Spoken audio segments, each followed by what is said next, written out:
Did you ever hear Michael Jackson, that interview, when he's like, whenever he has an idea, he feels like it came from source Yeah. itself. Do you feel that way when you come up with something? I feel I wouldn't say I haven't had that thought, but I think that like I'm real energy based. So I mean it comes from somewhere. And if if you believe in any higher power, like no matter what religion or where you are on your, journey through life, if you believe in energy, then you know it's coming from a place that is like obviously outsourced or really deep inside you. So yeah, I think it has more like when for me per se, I think it has more to do with like just following your heart. Mm. Like I don't second guess my heart. Like if my heart tells me that this is it, I just roll with that. Right. So when you think about your legacy, when you think about it now, knowing all your kids are watching, how do you finish this chapter of your legacy? Not that it's finished, but how do you finish this particular segment and you go on to another one because you are dropping a new album. So Yeah, it's you're still continuing the legacy. yeah. It gets real. I'm like notably the guy that said, you 38 and you're still rapping, I'm 26, so is the Doves. When I was 26, I guess I never thought I would be 38. So when I was taking, small little shots at like the older rappers at that point in time, I just wasn't being realistic. And then when I turned 38 on my 38th birthday, like the whole joke was now you're 38. Like, should you still be rapping?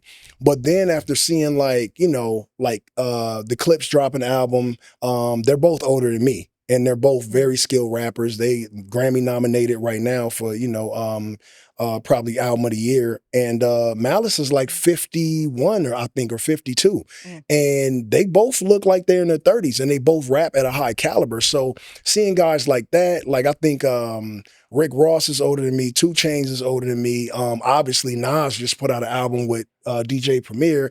They're older than me. So being able to see your peers rap well into, their 40s and 50s was like a motivation for me to like really keep going. Not that I wouldn't if they weren't, but like it's just dope to see that the best rappers in the world are still rappers that like, were a little bit ahead of me and are still in my class. Right. I will say I listened to the mixtape that you dropped. I was like, let me see, let me listen to this, and let me see if he still got it. And I'm in the car. I was like, this is so good. Yeah. Like it was really, really good. Isn't it? It's number one, right? Was It it? was it was number one with a drop, but again, it's just a mixtape, so there wasn't much promo behind it because the mixtape was basically the reason I called it Every Movie Needs a Trailer because it was just a teaser before the album. My focus is really on my album. I did the mixtape in a few days. Both you guys know how long I've been working on my Yes. album, and the stages and changes that I've been going through with finalizing it and getting it ready for like release top of the year. But the mixtape was a no-brainer. I don't think about it too much. I go in there, I find dope beats, I rap on them, and then I literally just put it out so that my fans can have something basically while they're in the waiting room, Yeah. Yeah. I want to go back to your age and rapping, right? So do you feel like it's a double standard based on the genre of music and the gender? Because no one's going to be like, why is Mariah Carey still singing? Right. Like, like no one's going to say that about Mariah or J-Lo. Does anyone Right. say that about No, J-Lo? no. No. And I Right? mean, you got to think about like I do appreciate R&B in the sense that they can just and rock, right? They can just sing and perform until they're damn near like no more, right? I love that about music, period.